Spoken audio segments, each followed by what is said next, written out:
পশ্চিমবঙ্গে উৎসব মুখর পরিবেশ তৈরি হয়েছে। আজ থেকে শুরু হয়েছে ঝুলন উৎসব যাত্রা। নানা জায়গায় পালিত হচ্ছে ঝুলন উৎসব। সেই ঝুলন উৎসবে আজকে দেখা গেল মাননীয় বিধায়ক অর্থাৎ গোঘাট বিধানসভার বিধায়ক মাননীয় প্রশান্ত দিগার মহাশয়কে। আমরা শুনে নেব উনি কি বলছেন, কি বার্তা দিচ্ছেন জনসাধারণকে ঝুলন উৎসব থেকে। আপনাদের সঙ্গে আমি রয়েছি কৃষাণু গাঙ্গুলি। আপনারা দেখছেন ক্রাইম প্রেস বেঙ্গল নিউজ।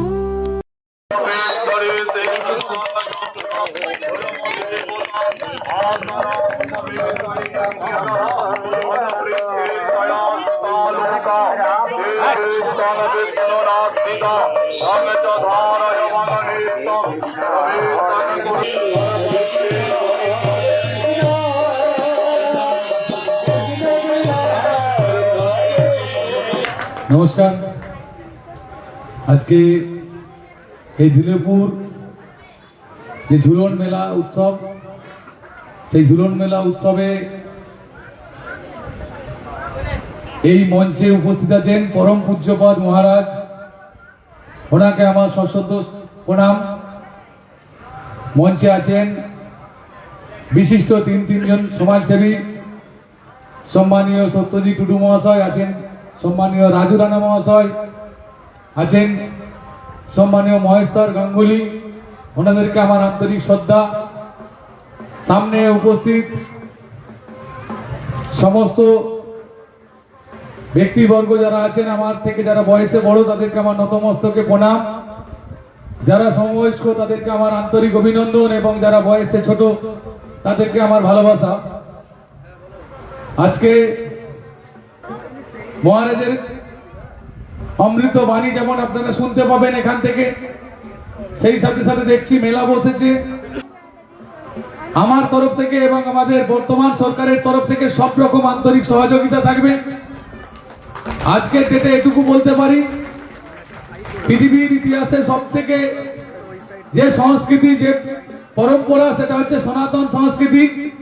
আমরা তারই অনুসারী, এবং আমরা যে হিন্দু ধর্মে বিশ্বাস করি, সময় কালের নিয়মে বিভিন্ন ভাবে আমাদেরকে বিভক্ত করে দেওয়ার চক্রান্ত চলেছে। সমস্ত চক্রান্তকে সরিয়ে রেখে আমরা কিন্তু আজও জেগে আছি, আমরা কিন্তু হারিয়ে যাইনি, ফুরিয়ে যাইনি। আমি বলতে পারি আমাদেরকে এই আমাদের যে সনাতন সভ্যতার যে সমস্ত পূজা অর্চনা থেকে আরম্ভ করে যা কিছু আমাদের রীতিনীতি আছে, সেই বিষয়গুলো আমাদের আগামী জেনারেশনকে অর্থাৎ ছোট ছোট বাচ্চাদেরকে আমাদের বাড়ির প্রত্যেকটি ছেলে মেয়েদের মধ্যে এই বিষয়গুলোকে ঢুকিয়ে দিতে হবে। কারণ তারাই আগামী ভারতের ভবিষ্যৎ, তারাই রাষ্ট্রের ভবিষ্যৎ, তারাই আমাদের সমাজের ভবিষ্যৎ। আমাদের ধর্মাচরণ ঠিকঠাক ভাবে করতে পারি, আমরা যেমন নিজের ধর্মকে শ্রদ্ধা করতে পারি, নিজের ধর্মের প্রতি যেমন যতটাই শ্রদ্ধাশীল, অন্য ধর্মের প্রতিও যেন আমরা ততটাই শ্রদ্ধাশীল থাকতে পারি। মহারাজ আছেন, ঠাকুর রামকৃষ্ণ দেবের বাণী আছে যে যত মত তত পথ। আমাদের মত আলাদা।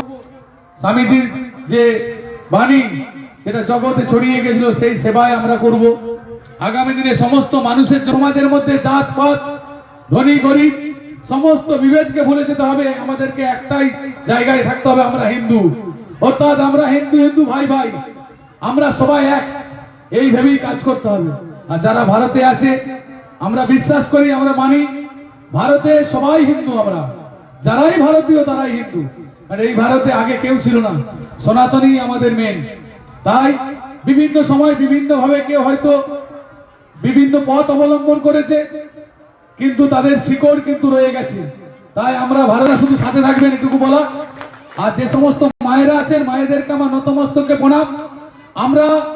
আমরা ভারতীয়রা আমরা এতটাই গর্বিত যে আমরা মহিলাদেরকে মাতৃরূপে পূজা করি, মাতৃশক্তি রূপে দেখি।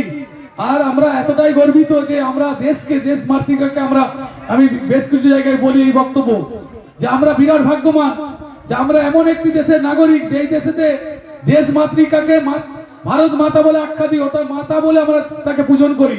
পৃথিবীর ইতিহাসে কোনো দেশ নেই, পাশের দেশ 100 কিলোমিটার দূরে আছে বাংলাদেশ, নাগরিকরা না মাতা বলে না পিতা বলে। তারা শুধু বম বন্দুকের খেলা করে আর হিংসা করে, দাঙ্গা করে, ওইসব বোঝে না, মাতা পিতা বুঝে না। পাকিস্তান তারা বোঝে না মাতা আর পিতা কি। আমেরিকা, ইংল্যান্ড, যাদেরকে তথাকথিত বলি আমরা সভ্য দেশ, আধুনিক দেশ, তারাও বোঝে না। আমরা খুব সৌভাগ্যবান যে আমরা এমন দেশে জন্মগ্রহণ করেছি, যেই দেশে আমরা ভূমিকে আমরা মাতা বলে পূজন করি, আমরা ভারত ভূমিকে আমরা ভারত মাতা বলে পূজন করি। এই রকম একটা দেশে আমরা জন্মগ্রহণ করছি, এটা আমাদের কাছে অত্যন্ত পরম সৌভাগ্যের। তাই আগামী দিনে আমরা আগিয়ে যাব এইভাবে, এই কথা বলে। আর যারা মায়েরা আছেন, ছোট্ট করে বলি, আজকের যদিও বিষয় নয়, তবু আপনাদেরকে সামনে পেয়েছি, না বলে থাকতে পারিনি।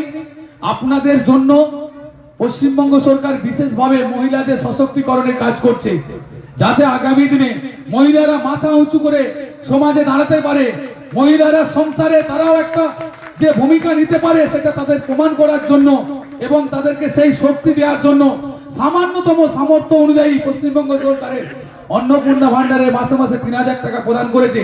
যদি কোনো মহিলা অর্থাৎ আমাদের মাতৃশক্তির মধ্যে কেউ যদি না পেয়ে থাকেন, আমি আপনাকে বলবো, রাজুদা আছেন, মহেশ্বরদা আছেন, শুধু অ্যাপ্লিকেশন নাম্বারটা দিবেন, আমার দায়িত্ব আপনার অ্যাকাউন্টে প্রতি মাসে অন্নপূর্ণা ভান্ডারে ৩,০০০ টাকা ঢোকানো। যদি এখনো কেউ না পেয়ে থাকেন, আমি চেষ্টা করেছি আমার বিধানসভায় ৮০,০০০ মহিলাকে আমি অন্নপূর্ণা ভান্ডার ঢুকিয়ে দিয়েছি।